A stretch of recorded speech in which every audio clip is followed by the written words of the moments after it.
All right, we are just after 7 p.m. and I want to be sure to honor everyone's time. Thank you so much for being here.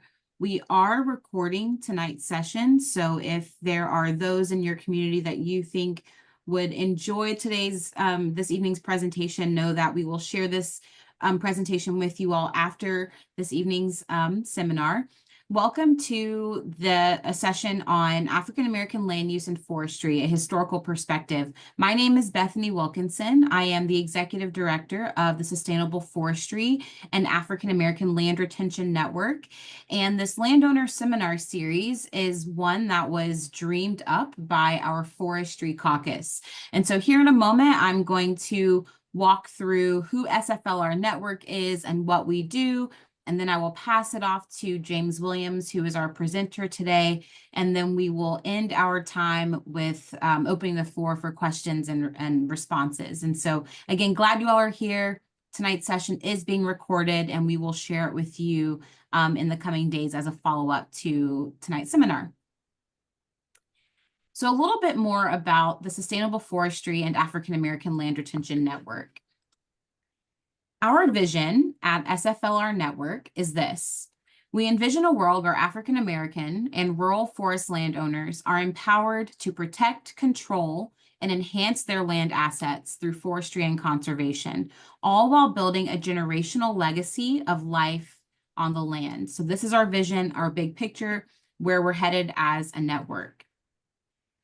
Our mission is that we exist to create a sustainable system of support for African American and rural forest landowners that significantly increases the value of forests through sustainable forestry practices, land retention services, and technical assistance. As a network, we are dedicated to continuing the legacy of environmental protection and stewardship, which are part and parcel to rural American life. The way we do this is that we work collaboratively across our 8 network sites to convene landowners and forestry leaders, to raise funds to support landowner services on the ground, to train emerging conservation leaders and our partners, to amplify land stories, and to advocate for equitable land policies. This is a snapshot of the 8 sites that work across SFLR. I'm under the impression that many of you have connections to one or maybe a couple of these network sites, but just in case you didn't know about all of the different leaders who are working across the region, there are 8. There's the Black Family Land Trust in Virginia. There's the Center for Heirs Property Preservation based in South Carolina. There is the Roanoke Cooperative based in North Carolina. There's McIntosh Seed based in Georgia. There's the Limited Resource Landowner Education and Assistance Network, also known as LR-LEAN, based in Alabama. The Winston County Self-Help Cooperative in Mississippi. And then we have 2 land-grant universities that are a part of our network, the University of Arkansas Pine Bluff in Arkansas, and then Prairie View A&M Small Farms Institute based in Texas. And so across these 8 sites, across the region, the teams there, the leaders there, the foresters and forestry practitioners on those teams provide a suite of support and services for the landowners in our network, which you see over here on the right. So sustainable and resilient forest management, agricultural implementation, heirs property resolution, succession and estate planning, and then of course, advocacy and technical assistance. And I'm just giving you this high-level overview so that you know who SFLR is and what we do and why seminars like tonight are so important to our organization and to the landowners we serve.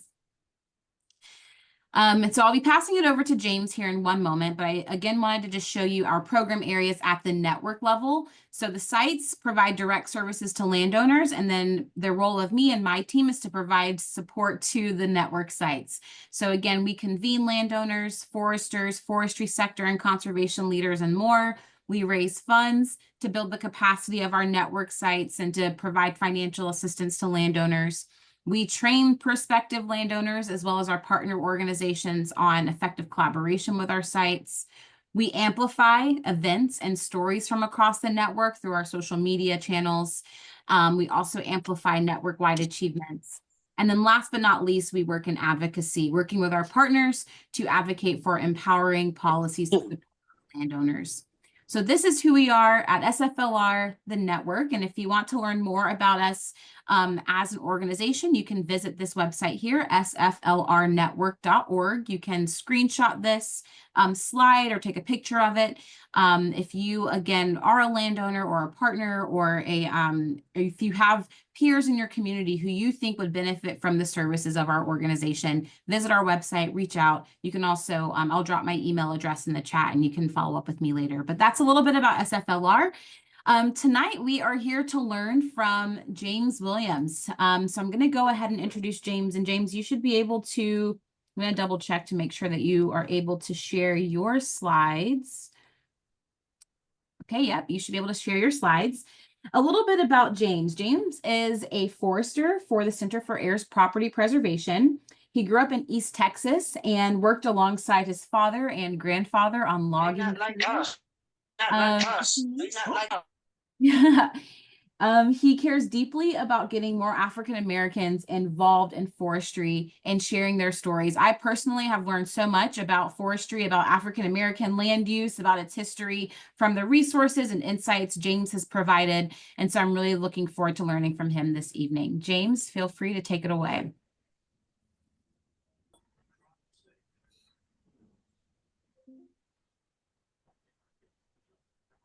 Great. Someone is learning about the difference between an easement and a right-of-way. I don't know if I'm the only one who can hear that, but if you could mute yourself. Can then get started. Great, I'll go through. Oh, you know what? That's my screen. That's not, sorry. That's one of, that's coming from me. Give me 1 second. Here I am trying to blame people, and it's actually coming from one of mine. Give me 1 second, because I've got a lot of tabs open.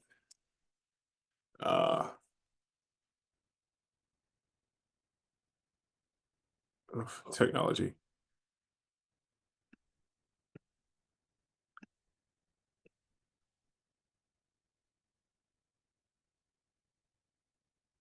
Just close.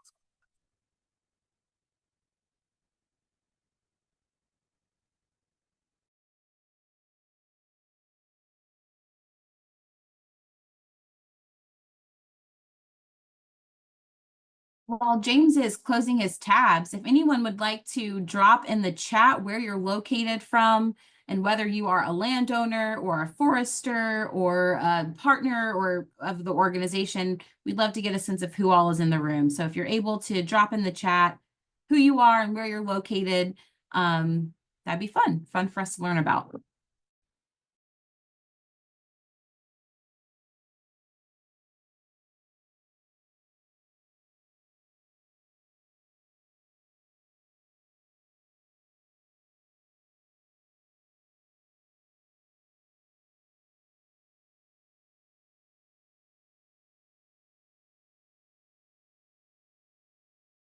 And as I'm trying to find it, if you have any questions about African American environmental history as it relates to the forest or land use, put that in there as well.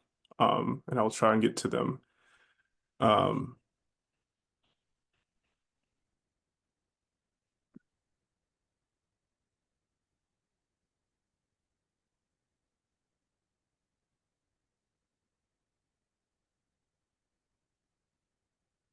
Come on, come on, come on.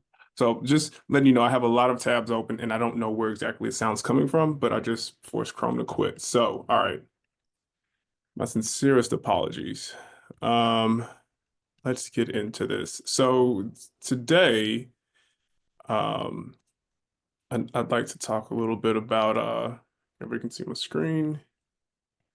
Well, hopefully not my notes. Which screen is showing? It's showing both your screen and the next slide notes. Oh, okay. Well, that is not what I wanted. Showing my age. I don't get technology. No. Okay. There we go. Sweet. Okay. All right. So today I'd really like to focus just on African American environmental history and talk and kind of stay away from a lot of the technical aspects of forestry. But just talk about that history and how migration has had an impact on African American movement. African American movements within the 20th century have kind of like helped shape the landscape. Um, so that being said, I'll just skip over to the next. Go to the next slide. All right. This is from one of my favorite books. It is from James Baldwin. You can read it there, but the point that I think is very important is that is what I've highlighted. It's when the Negro left the land and came into what the late E. Franklin Frazier called the cities of destruction. And essentially, E. Franklin Frazier was an American sociologist, a PhD. He completed his undergraduate degree work at Howard in the late 18, early 1900s, right? So a lot of our earliest histories that have been written on African American history came from E. Franklin Frazier. And so when you had African Americans in the Great Migration leave rural areas in the South and went to places in the North and other larger cities in the South, there was this disconnect, right? A spiritual disconnect and even this connection with the land. And I think that has a lot to do with how we've arrived at where we are today. On a positive note, a good friend of mine just published a book. If you want something a little more current, I have a copy right here. It's called Robel Awake, and he's a Black craftsman who makes amazing chairs. And a lot of his work was inspired by Richard Poynter, a slave from Tennessee. Or sorry, he was a enslaved man in the state of Tennessee. And while he was enslaved, he actually took out an ad in the newspaper to make his chairs. And why that's such a big deal is that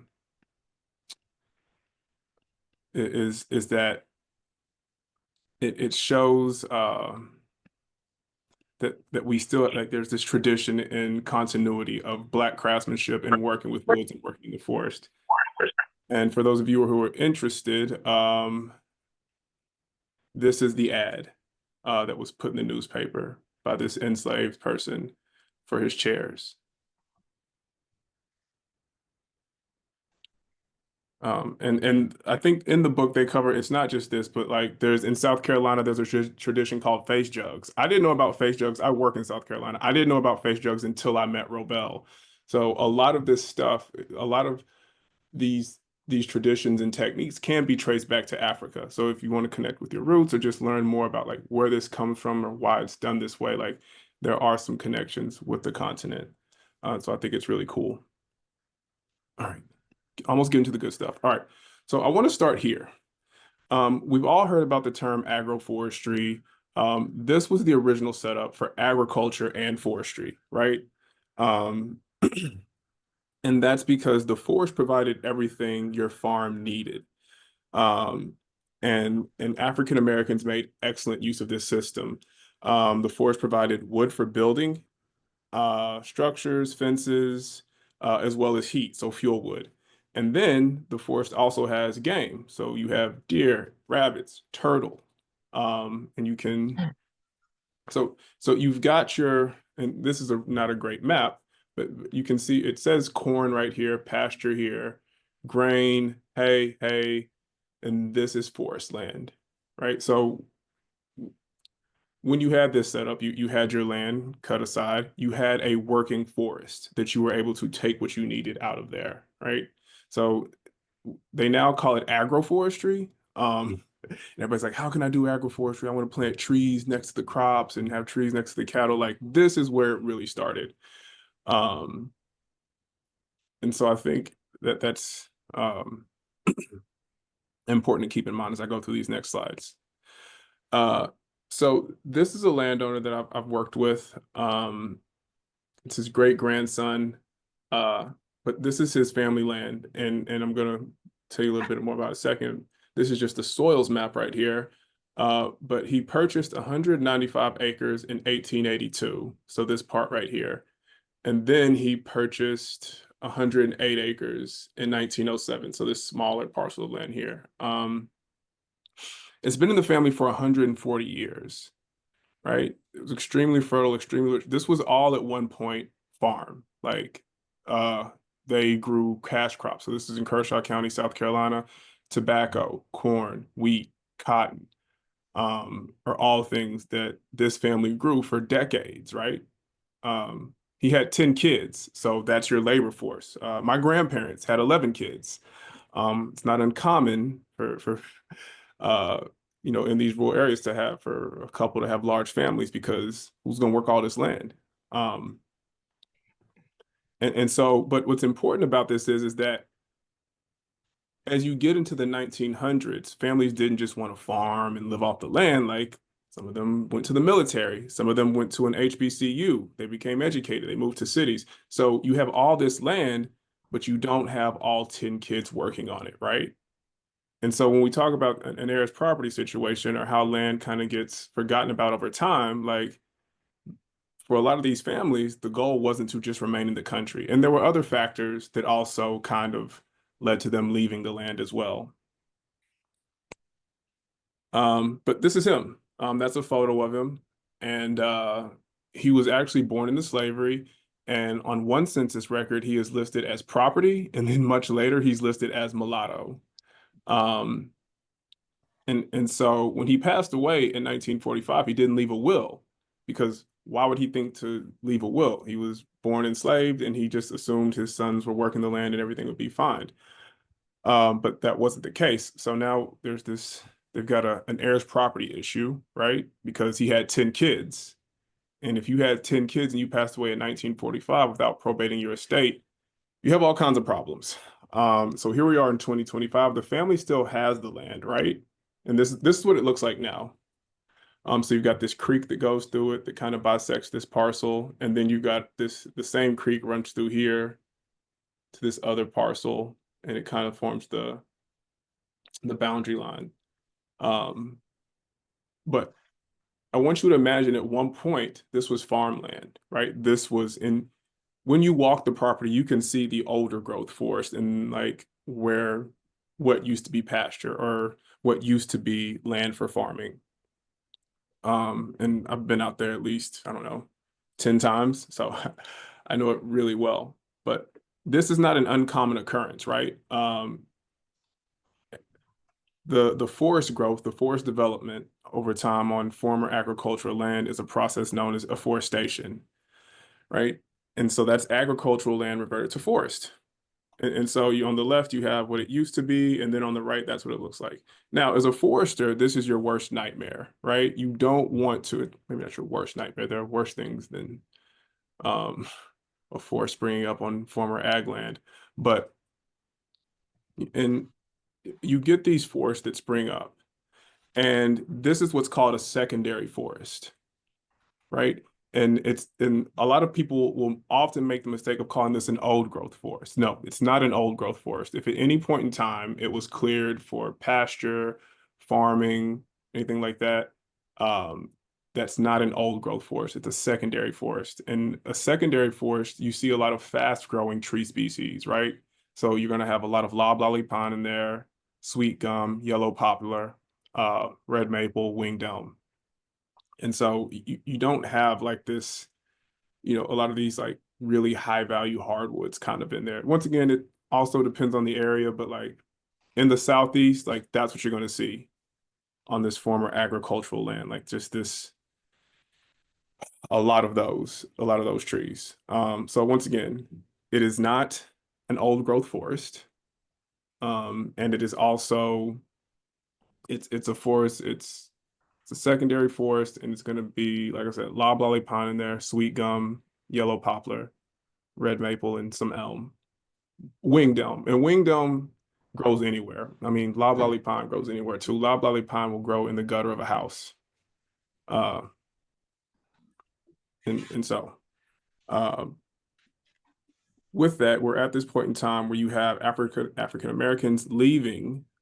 So it didn't just happen overnight, right? Like gradually you have like this forest land encroaching, right? So it's like I'll go back to this. So it didn't just start like this didn't just all kind of come. It just little by little the trees started like coming in as the land they were farming became smaller.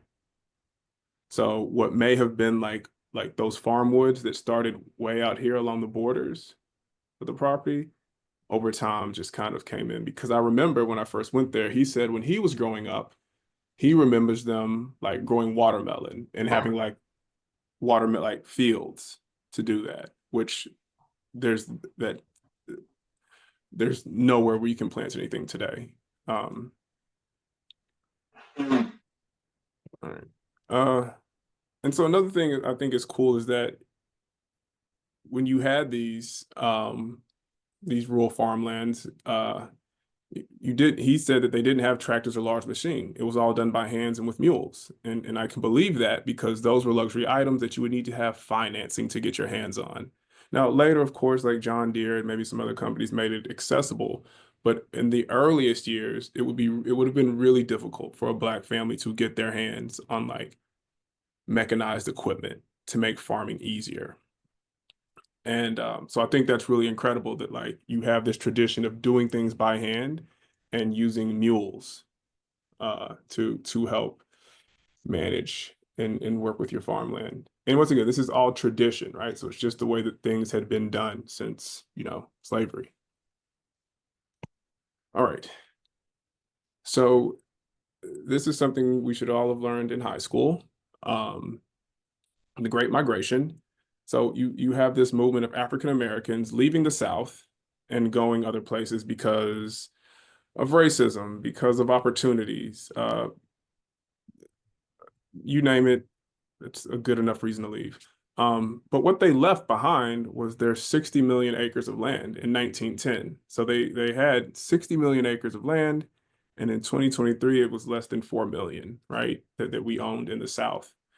And so we all hear about the migration to Chicago, Detroit, Cleveland, Indianapolis, St. Louis, but we rarely talk about migration into southern cities: Atlanta, Charleston, Columbia, South Carolina, Montgomery, Houston, New Orleans, and Charlotte. And this is where we form like these other communities that I want to focus on next. You get these, so in the North, you have like these, and they're industrial cities, and you kind of have like these slums, right?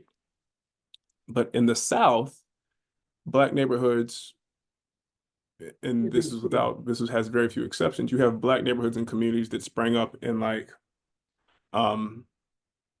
in densely forested or swampy areas, like undesirable parts of the city to live. That's where like these Black working class communities came into existence in the 1940s, 50s, and 60s. And 70s is where you start to see a decline in a lot of these places. And so here's one, for example. This is a section of Atlanta. It's called Lakewood. This was a Black working class community that came into existence in the 1950s.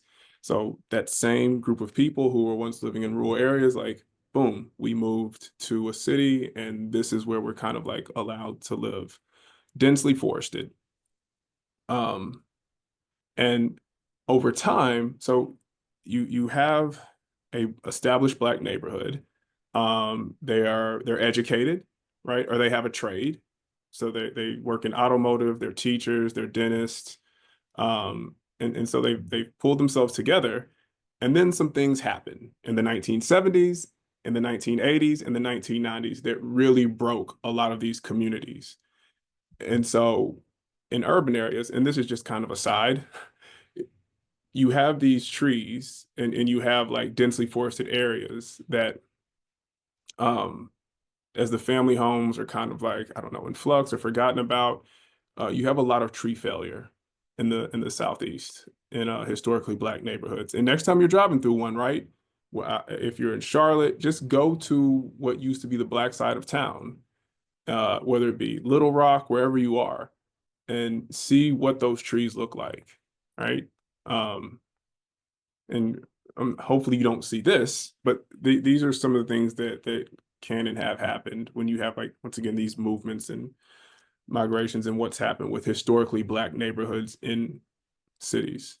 All right, so now I'm going to talk about this labor force.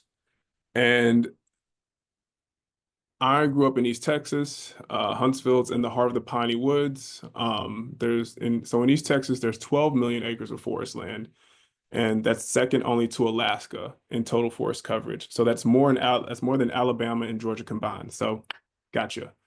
And for most of the 20th century, Black lumberjacks and loggers worked in these mills and in the forests, right? And so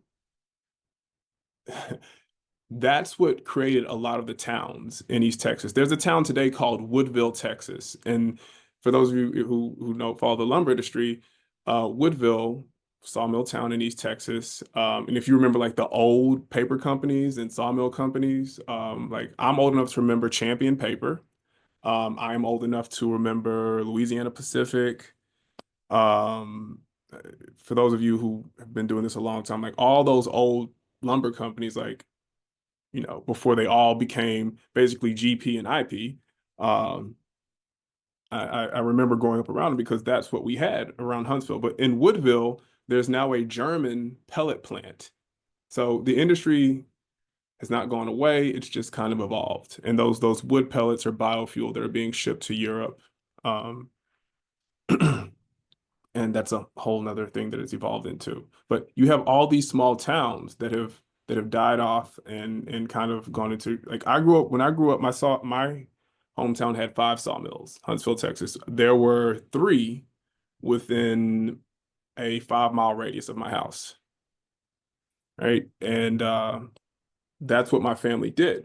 That's my grandpa, and that is the business associate, Nusi. Funny thing about cousin Nusi, he was a bootlegger, and because Walker County was a dry county in East Texas, he would make wine from muscadine grapes. And if you dig deep into history, where he was from, where he lived, there was a high Polish Catholic population after like a bunch of Polish people moved to Texas um, to work on farms and stuff. But if you know anything about history, you know that a lot of Polish people are Catholic, but they couldn't get wine.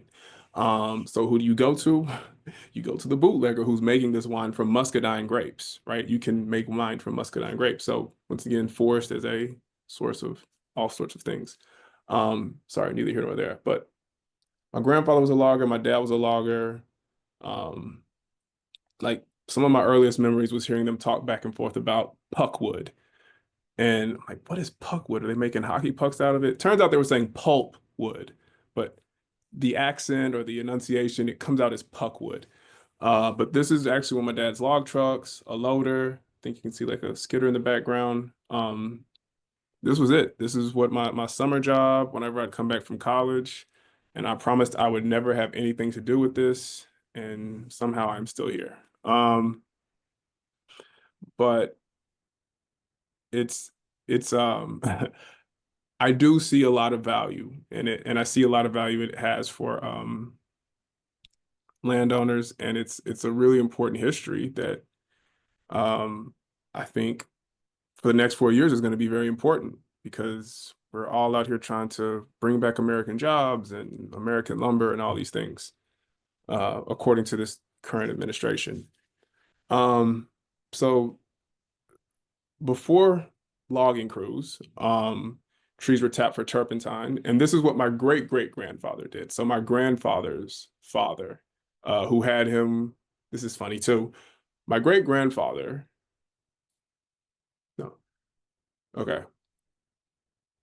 My grandfather's grandfather was enslaved, and he had his he had my great-grandfather when he was maybe in his 70s or 80s. But he was one of those guys that you hear this story, like they would go from logging camp to, or not logging camp, but like these tapping trees for turpentine, which I'll explain in just a second. They would go from camp to camp and kind of migrate. Um, and so before like logging was really big and industrial in the South, like this is what the lumber industry looked like, or the forestry industry looked like. You were tapping trees for turpentine, which was used at naval stores.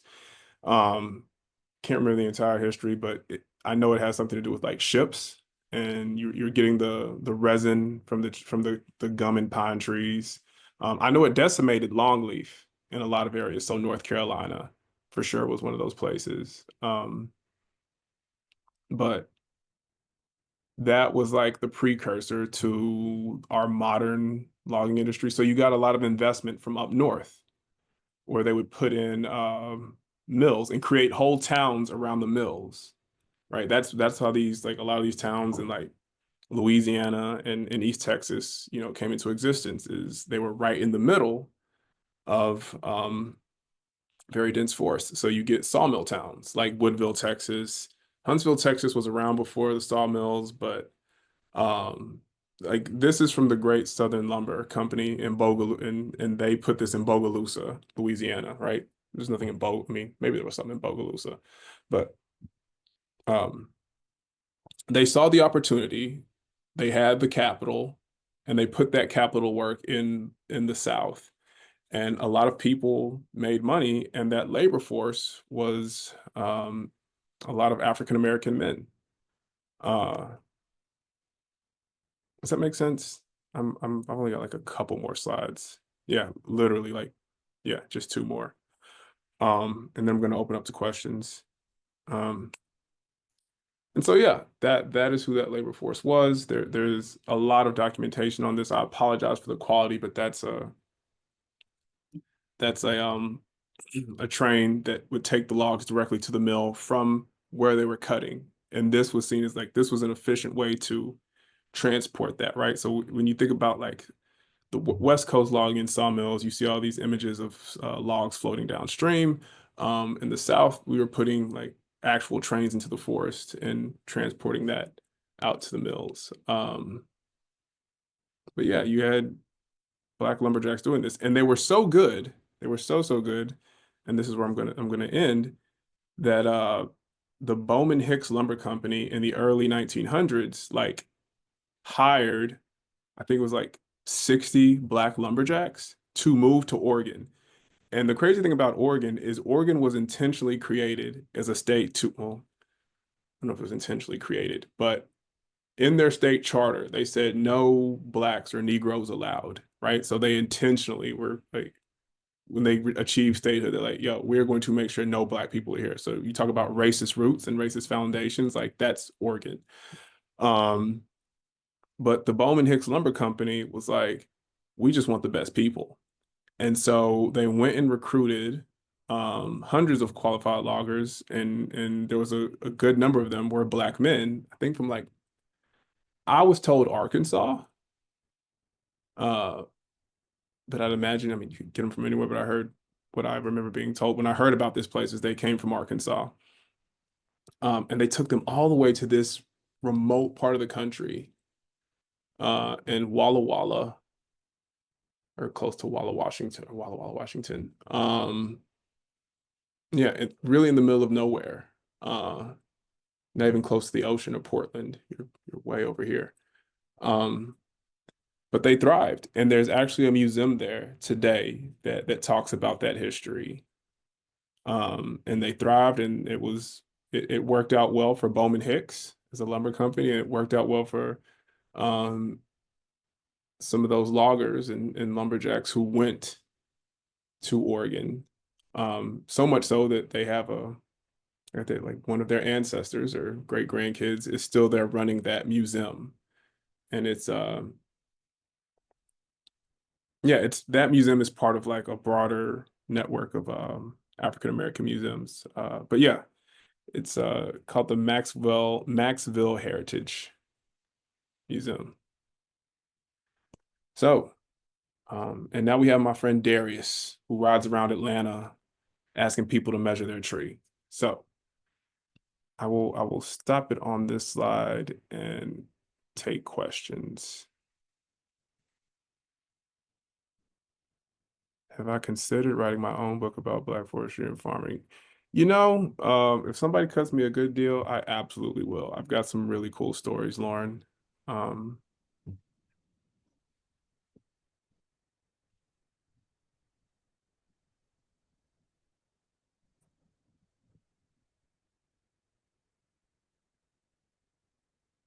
Any other questions for James? You can feel free to come off mute and to ask your question in your own voice or drop them in the chat. Hi, James. Can you hear me? Yes, loud and clear. Yeah, thanks. I'm also fifth generation sawmiller from East Texas as well, although a little bit farther north from you. But I did work in the '90s for Temple Inland and there in Diboll, so I'm very familiar Temple, with it. yeah. Yeah. Yeah. Hey, listen, I was really interested in your point about the migration, and the massive amount of land ownership there that was lost in that period. Was that something that was unique to Black folks, or that just a function of everybody getting wiped out in the Depression, and they had to move because the land wasn't generating anything for them, and as a result, did they all just lose their land, or were they able to sell the land, and that's kind of what gave them the money for moving on? I really have no knowledge at all about what went on there. Can you expand on that just a little bit? Yeah, and that's a great question. And yeah, I do remember Temple Inland. And yeah, Diboll, Texas. Yeah. Funny hearing those names. Um, but yes, so in a lot of those instances, so white migration during those times, and from as I understand, they better understood how to transfer property. So they could, deed it off and go through the legal channels to make sure they get compensated for the land as they move to um, California, right, or Arizona and other places out west. And with Black families, it was a little more tricky because we had only been part of like American society legally for less than a generation. So we just kind of guess, well, we can leave this to a relative. We can leave this to, whoever, but we're getting out of here. So I think that's maybe some of the nuances around that, the land I transfer. see. Yeah, Yeah. I see. The legal system was just a little more inclined against them, and when you're Yeah. desperate and hungry, you just go, right? So Yeah. Like, right. So yeah, there are no, there's no Black lawyers, there's no Black judges. You yeah, have a whole legal system that for the longest time was designed to like not even take into account. So it's a little awkward having those conversations. thank you. I appreciate you. That's an interesting part of the background of that whole period that I hadn't thought of. I appreciate you giving me something to look into.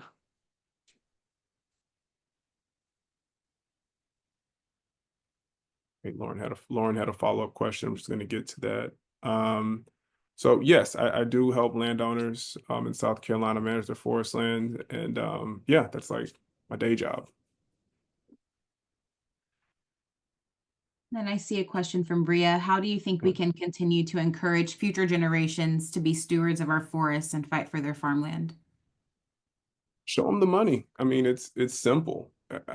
Well, sorry. It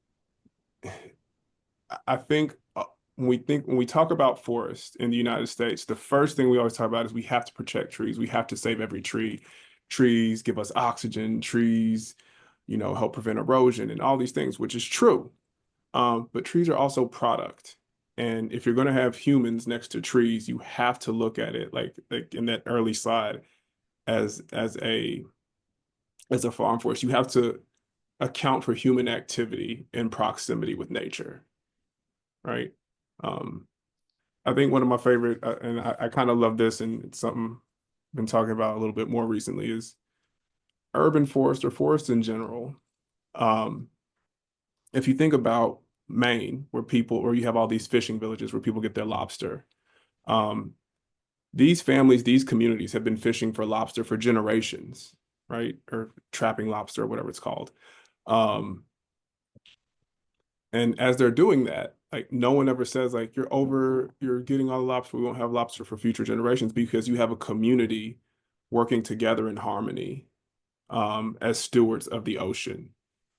And so I think we can be stewards of the forest in that way, right? We can live with trees, we can live next to trees, but we can't just, treat them as like they're sacrosanct and they can never be touched. because there are humans there. Mm-hmm. And Alton's got a great publication. Alton, if you want to drop it in the chat, the link. James, I have a question, and then of course we have time for more if there are others. Something I've heard a lot about is just generally the decline in mills and the decline in logging crews. Do you see an opportunity there for, well, rural communities in general and also African American communities? Like, how do you imagine people could begin filling that gap? This is perhaps an oversimplification, but I'm just wondering if there's a need and we've got people, what do you think? What do you see there in terms of milling and logging specifically? Is there room?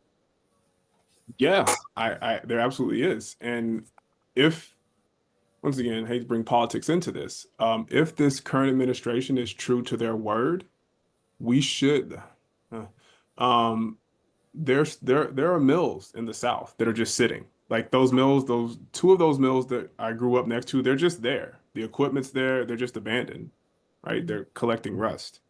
I know in the state of Maine, where there was a bunch of mills. This is funny. Chinese companies have bought those up. So there are sawmills in the state of Maine that, like, when Maine's for like timber industry declined, like, that have been bought up by Chinese companies. I don't know who owns, like, so anyway, if you go through West Virginia, Alabama, small towns, you're gonna find an abandoned mill somewhere. Once again, there's no shortage of trees. What really kind of killed it was NAFTA. So in the 90s, when Canada was allowed to like dump timber into the US, that made it really difficult for like small sawmill towns to compete, because Canada subsidizes Canadian government subsidizes like the cost of cutting trees, and it's like cheaper anyway. It's politics and complicated, but yes, those mills are still there. You get somebody who's smart with a can of oil to get the rust off and turn them back on, and there's no shortage of trees. Yeah. Thank you. Are there others with questions?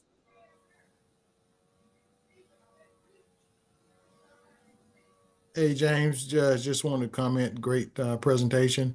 And we appreciate you bringing this, the history behind African Americans within conservation and forest land ownership. And the publication that I dropped in the chat talks about forest management, specifically in longleaf pine here in North Carolina. As I said, there was an intern from TNC, or the Nature Conservancy. She developed this publication on how slavery and slave were used in the turpentine industry, as you were showing, but also taking the dark side of that through slavery, but looking at the positive of forest management, and through their conservation efforts, forests are more productive. And so oftentimes you hear the story that African Americans don't want to do the agriculture or forest management. I mean, that's in our DNA. I mean, that's why we were brought here, to do that. But we have been able to move forward in many years to have Black foresters like yourself and other African Americans in the field of forestry doing great work. Thanks, Alton. And Alton, by the way, is also a great resource. I've learned a lot from him. And I think, it's cool to meet other people who do this work, and I think that's what we get. I mean, that's a great way in how we learn and get better. So thank you, Alton, for your comment, and thank you for all of your help. And then Hey, Alton, James. if you could try this and drop the link again, I think whatever you shared, it's not clicking through. If you can share a link in the chat one more time. And then I know someone was about to ask a question, so go ahead. Hey, James, I've got a question. Question was posed to you a minute ago about how do you get, and I'm assuming you're in the under 40 generation, you don't have an AARP card yet? Tell that all to my knee. But the question was asked, how do you get younger people motivated in forestry? And I think your answer was show them the money or something along those lines, right? Yes, and also you have to make it, you kind of have to make it sexy. You have to say it's environmental stewardship or environmental protection. Um, it's really like, and you have to use like the industry buzzwords, carbon sequestration, sustainability. So we can't use these terms that we grew up using, right? Like, you know, you kind of have to, call wouldn't call a logger a lumberjack, but call them something like, what's funny? My first job was with International Paper. This is a great example. International Paper had bought out, anyway, it was before I got there, so it doesn't matter. But they wanted to attract like smarter, more educated, or not more educated. They wanted to attract like they were hiring people. They were going after the same group of people that like Deloitte and McKinsey were hiring. So the job description for Forrester, which had been Forrester since forever, right? They had just hired Forrester. My job title was Fiber Supply Associate. Like, And it's like, I what mean, you're focusing on now are jobs within forestry, in the forestry industry, but as African American potential heirs property owners that have less than 10 acres of land. And I don't know if you can bring up that slide again where you were showing the slider and the picker and the log truck. When you show landowners, younger landowners, right, mhm. that are going to have 10, 15 acres of land, how do you show them the money? And maybe you can just price out what that tractor trailer is, the cost of that, and the cost of that picker, and the cost of that skidder. You as a logger, how much is it? How much is that an investment for a logger? And when you have that logger come out to have his equipment and take those logs to the mill, what's the logger making versus the landowner that has 10 acres? Is that logger with all that equipment going to go to 10 acres? And is who's going to make the money on a situation like that? I'm glad you asked that question. Excellent question. And I'm going to tell you my answer right now. If you're young and you want to make money, do not become a logger. Do not get into logging. It is a rich man's game. Everything has gone up to scale, right? Small crews can't compete anymore. You have to have millions of dollars in equipment. You have to be running multiple crews. So like, right, just the days of just like what my grandpa did and other people did when they saved money and could afford chainsaws, you could go out with some friends. It's called short ton hauling. You on the weekend, you cut a load, put it on a truck, get it to a mill, get some money. Those days are gone. So to be a logger in 2024 is not what you want to be doing, because it just eats away at capital, right? You just have to keep pouring money to it. But what you can do, and I'm going to show it. If you have that 10 acres, it's go small. So this particular chair right here that Robel makes, I believe that's maple. Really all these chairs, maple, ash. You make enough of these, you get good at that. Now, Robel's an exception because his work's like in the Smithsonian and all these things. This chair sells for $2,000 because it's art. But if you learn to make if you have that 10 acres, why do you have to give a logger and a mill a cut of what you have? Right? Cut your own firewood, cut your own chair, your own tables. Like, now, yes, there's a learning curve to this, but it's you're making it and you're doing it, and therefore you can reap all the benefits. But if you're a remote heirs property owner Mhm. with a number, and I won't throw out any specific number, Yeah. but with a number of heirs, how do you get those younger people excited about the 10 acres that great granny had, and how do you show them the money? Um, if it's only 10 acres, that is going to be a tough sell, but um, just tell them that, this is your family's this is your family's history, and we can this land has value, and we don't want to lose that value. Um, James, also just to piggyback on that question, w- we're seeing that across the South and even to the West Coast. Everything is at scale, as you know. So one of the it's about smaller landowners looking at opportunities of diversifying their economic streams. Um, Forests typically take time. So what can you do in the meantime to generate income? And agritourism is starting to lend itself to that, where a lot of things that we used to take for granted, just walking in the woods or bird watching or leasing it for hunting or glamping or things like that. So becoming more innovative on using the forest to meet the needs, if you will, of the marketplace. So that's some things that the younger generation can look at, and really they can start to just think big on what are some of their friends are looking at to do, to get away from the city. I just want to get away, for a weekend to get away from the hustle and bustle, and people are paying money to do that. So there are opportunities out there. and yeah, that's what I want to do with my family. Although my dad has 9 brothers and sisters, and they can't agree on anything. But even before I was doing this work, like when I finished college, I was like, we've got this place where we keep cattle. Why can't we put a family house out there? Great discussion.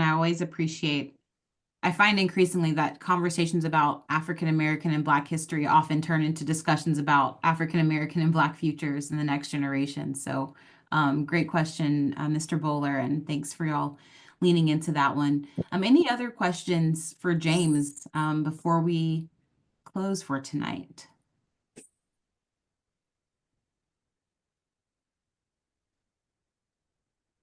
I see Yvette in the Yeah. chat asking, are there additional webinars or consultation services? I know the center has some webinars, and I know that SFLR will continue to host these. So yeah.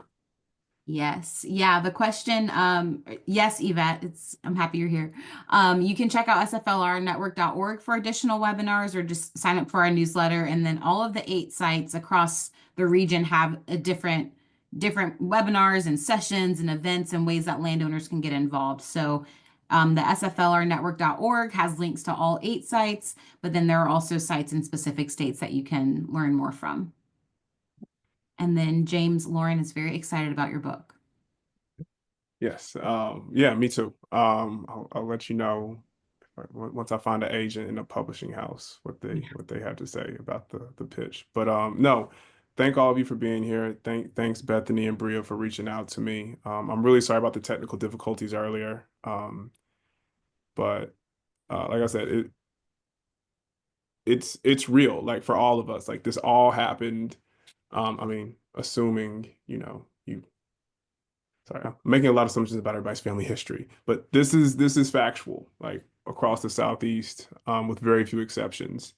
And so, in Black History Month, just meditate on this and honor it in the best way that you can. If there's anything I can do, reach out to Bethany. She has my contact info. Bethany's tired of hearing from me, so I'm not gonna reach out to her, but you can just tell her, hey, ask James for more questions. Yeah.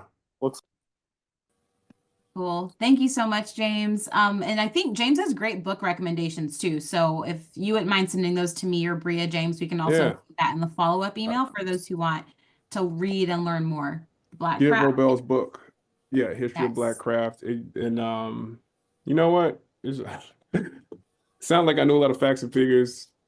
it's just because I read this. It's called The Tribe of Black Ulysses. It's an entire book about the history of African American lumber workers in the Jim Crow South. So, Amazing. but you can only special order it, and it's also super academic. It's like a labor history book. So don't expect to like just open it and it be a page turner. Like you're gonna fall asleep after page 5. At least I did. Good to know. But just sit down with it, pick it up every now and then, you'll eventually get through. Great. Well, we'll include names for books as well as the resource that Alton mentioned. And then we do have another seminar planned towards the end of this month, which will be more focused on the technicalities of forestry practice with another forester named Mr. Kenneth Dunn. So that one will be happening at the end of this month, and we will be able to share a link for you to register for that in that follow-up email as well. So thanks for being here, everyone. Thank you to my team member, Bria Banks, for coordinating tonight's event. And you will be able to hear from us in a few days when we follow up. Thanks so much. Have a great evening.